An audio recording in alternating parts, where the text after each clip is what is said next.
Hey guys, how's it going? Film Attackers here, and today I'm going to be doing a tier list for all the mainline Resident Evil games, including their remakes, since the remakes are entirely different games built around the foundation of the classic games. So as you can see, we got Resident Evil 1, Resident Evil 1 Remake, Resident Evil 2, Resident Evil 2 Remake, Resident Evil 3, Resident Evil 3 Remake, Resident Evil 4, Resident Evil 5, Resident Evil 6, and Resident Evil 7 Biohazard. So I've played all these multiple times. I love the Resident Evil games. I think they're phenomenal games when done incredibly well, which we'll talk about. We got the tiers here, D tier being the absolute worst, and S tier being one of the best Resident Evil games of all time. So this is my opinion. If you have a difference of opinion, please let me know in the comments down below what what your tiers would be for these games. And to get this started is going to be the very first Resident Evil game, which is going to go in A tier. Now, I played through it recently on my PlayStation 2, because I still have my PlayStation 2 hooked up. While it's a fantastic game, it just hasn't aged well. I remember playing this as a kid, really loving it, really scaring the shit out of me, and especially the one scene where like you see the zombie and like it's eating some guy's head and it drops it. That scene freaked me out as a kid. But playing it now, it's still a great game. Don't get me wrong; it's a classic. It's the one that started it all, right? I just can't give it the S tier because I've played better Resident Evil games. I've played better ones. While this is still a classic in my eye, though I still own it, and I will give it the A tier because it did start it all. It does have the genuine good scares.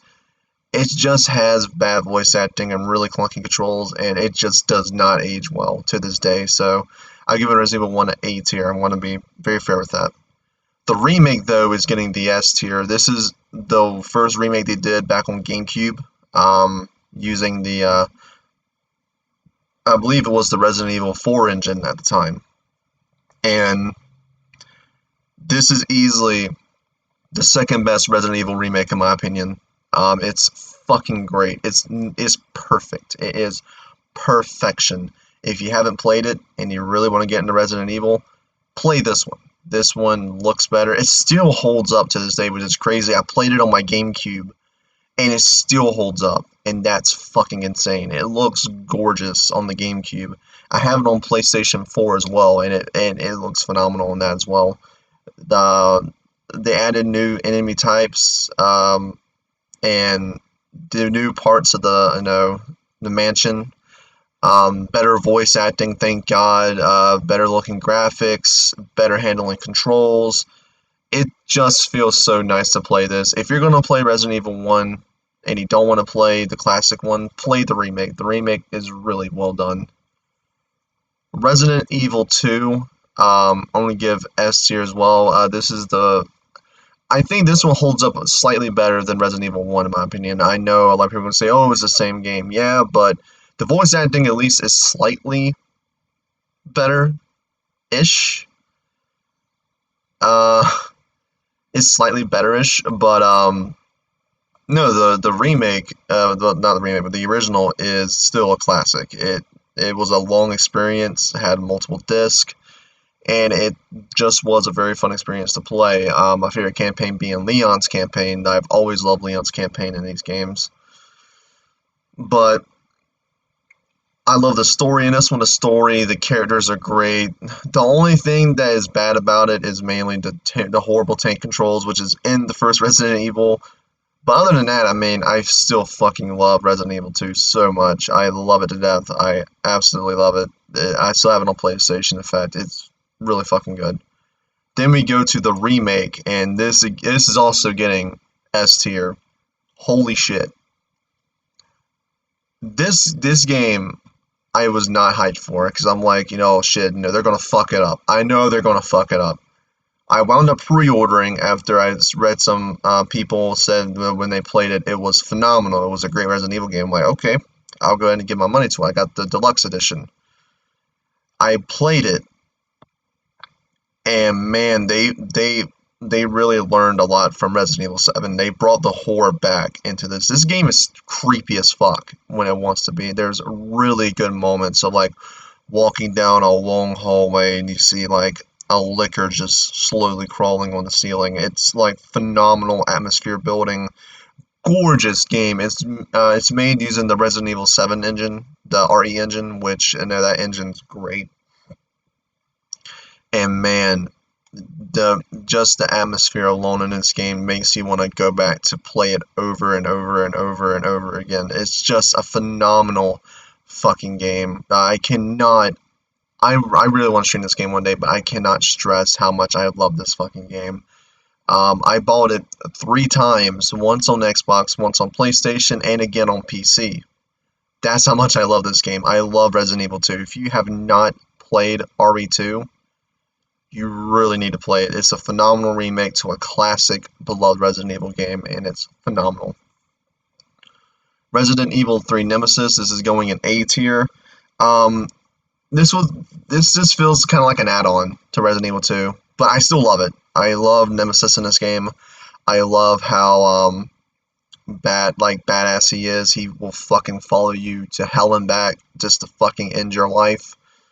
I'm a little bit disappointed, with Resident Evil 2, you had Leon A and B and Claire A and B. I wanted them to do Jill and Carlos, because and that's gonna extend to the remake. I really wish they would have done more with Carlos, because I really wanted to see a campaign with him in it. We didn't get it. I was really hoping they would add that to the remake, which I'll get to more when I get to the remake. But the game is still a classic. I still play it. I own the game that has the Dino Crisis game in it. And please, Capcom, please remake Dino Crisis, please, please. I will buy the most expensive edition that you make for Dino Crisis remake. I swear to God. But Resident Evil 3 Nemesis is a good game. It does feel like it's sort of like it was meant to be a spinoff, but no, they were forced to make it to a mainline game. But overall, it's still a pretty good game.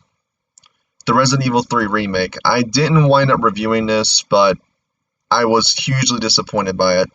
So, after the phenomenal RE2 Remake, I was like, oh shit, they're doing Resident Evil 3. Man, I cannot fucking wait. And I was hoping for a lot. I was hoping for them maybe to add a separate campaign for Carlos, make a new entire storyline for Carlos, but what we wound up getting is a very short experience. You could beat this game if you speedrun in an hour and a half, which is insane. That's too short. They did get the Resident Evil 3 feel down. I'll give them that.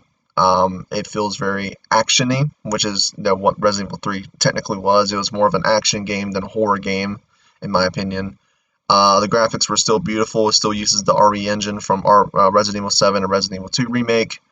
But unfortunately, out of the 3 remakes that have come out so far, this one just doesn't cut it. I really do think that this remake really let me down, since Resident Evil 3 is one of my favorite Resident Evil games. It may not be an S tier, but I have a personal love for it. It was my childhood. And this one just kind of let me down. I do love the new character models for Jill and Carlos, though, especially Carlos's model. He looks badass. There are some moments in Resident Evil 3 Remake that really just are awesome. But overall, it just wasn't what I was. And it came with the shitty Project Resistance. Why? Project Resistance isn't even that good. I mean, why not do a Mercenaries mode? That's why it's in B tier. It just was a huge disappointment for me. It's still a good game. It's on sale. If you guys want to get it, it is on sale on PlayStation right now. I think it's dirt cheap. I would say get it on sale. Unlike Resident Evil 2, where I would tell you get it at full price, because that game is fucking worth it. Resident Evil 3 is just not what I was hoping for, in my opinion. Resident Evil 4. Man, I'm really struggling here. Don't put an A or S tier, because I do love this game, but okay, so I'm not going to get a lot of slack for this. Resident Evil 4 is going in A tier, not an S tier. The reason for that is that, to me, this game is fun for me for a few playthroughs. I just can't play through it all the time, like, Resident Evil 2 Remake, Resident Evil 1 Remake, or the original Resident Evil 2. It's still a fun game. It did, help with the third person, as it brought Resident Evil into the third person, which is amazing. The over-the-shoulder shooting, which has really worked well for Resident Evil so far. But for me, This game was great, but the success really, because after this game's success, Capcom was like, okay, I guess they love the action stuff, and we got the two games that, to me, aren't really good Resident Evil games. This one still kept, but what Capcom doesn't understand is that they did balance the horror and action in this game pretty well. I won't say they balanced it as well as they did with RE3, but it still balanced pretty decently. But I don't know. It's just I don't feel like I need to go back to replay through this game. I've already replayed through it on like GameCube and PS2 and Xbox 360. I just haven't had the need to replay through it again. Maybe I will one day, but as it stands, I mean, it's an A tier game. I do like it. It's a great game, but I just don't think it's nowhere on the quality of like the RE1 remake, the RE2 remake, or the original RE2. Resident Evil 5. This is to me where Resident Evil started going downhill really fast. This is a fucking, to me, a horrible Resident Evil game. It's not as bad as the one that's coming up, but this was the beginning of the end. So it introduced co-op. That's like the only. It has co-op and has Chris Redfield. Those are the only two positives I can give this game. The only two positives. Um, Other than that, they really went balls to the wall with this one, and it did well financially, but I think critically it just started to stumble, and this is where Resident Evil really started to stumble. Like it really stumbled. I just really didn't care for the setting of the game. I didn't care for the infected, nor the bosses in the game. I thought were kind of weak in my opinion. The atmosphere was completely gone. You know, at least I can say Resident Evil 4, there was like really good horror atmosphere. This one has none of that. It's just like a pure action game, which is something that I really didn't want in a Resident Evil game. It was fine for one game, which was Resident Evil 4, which, you know, it did that well. And RE3 even did it well, perfectly blending the horror with the action. Resident Evil 5 said, fuck the horror, we're doing playing the action, and I just don't feel like that's Resident Evil in my opinion. Resident Evil 6. This is to me one of the worst Resident Evil games ever made. If you thought Resident Evil 5 could get worse, like you couldn't get any worse, you were wrong. Resident Evil 6, they try to bring back the multiple campaigns you could play at. You play Leon's campaign, Jake's campaign, and Chris's campaign, which I will admit, Leon's campaign is the closest thing to fucking Resident Evil that this game could even do. Leon's campaign is the closest. Chris's is just another Resident Evil 5. Jake's is Resident Evil 5.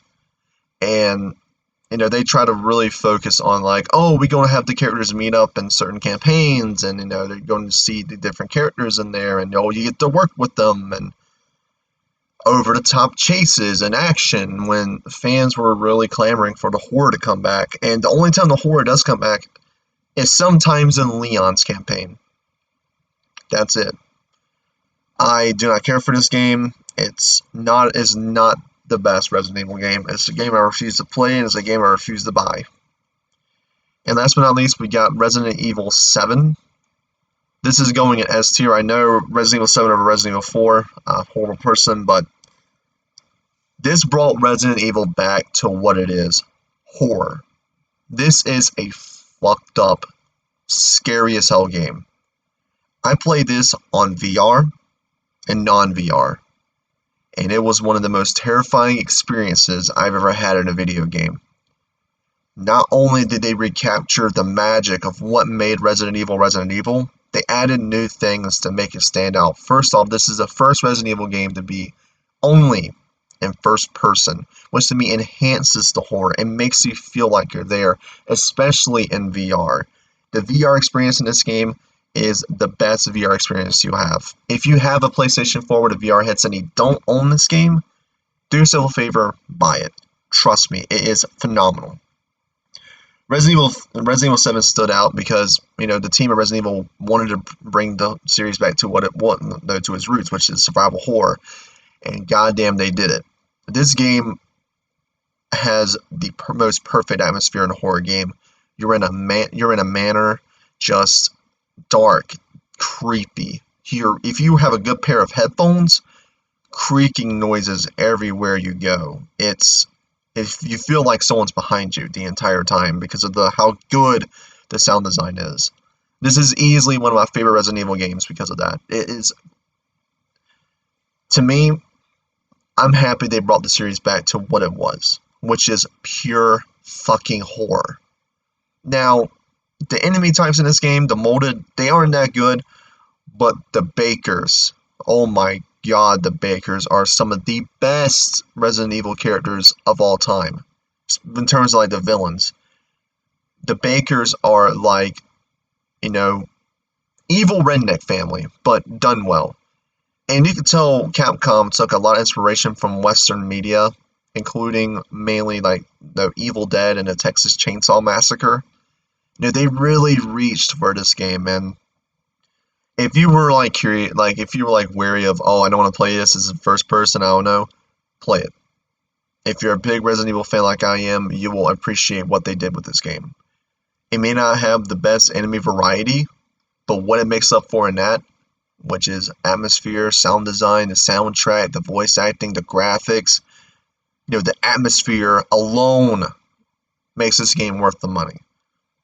Now, this isn't my favorite Resident Evil game. My favorite Resident Evil game will always be the RE2 remake and the RE1 remake, but this is a third. This is third place for me. So if I had to like rank my favorites on the S tier, it would go like this. Boom, right there. While Resident Evil 7 is my third favorite, I'm currently replaying through it again. It's easily one of the best Resident Evils to come out, and I cannot wait for Resident Evil 8 Village. I cannot wait. I will be pre-ordering that as soon as the pre-orders drop, and you will expect me to do an unboxing of the Collector's Edition, because I will be getting the game and I will be streaming the game. I do want to stream Resident Evil 7 at one point. I think you guys would enjoy watching me play that. It's a really good game. But yes, Resident Evil 7 is in the S tier. Phenomenal game. Good job, Capcom. So this is how my tiers are now. Tier list is done. S tier is Resident Evil 2, Resident Evil 2 Remake, Resident Evil 1 Remake, RE7 Biohazard, Resident Evil 2 Original. A tier we got Resident Evil 1, Resident Evil 3 Nemesis, Resident Evil 4. B tier we got the RE3 Remake. And D tier we got RE5 and Resident Evil 6. Let me know down below if you agree with my tier list or not, and tell me how you guys would have done your tier list. And I hope you guys have an awesome day, and I'll talk to you guys next time.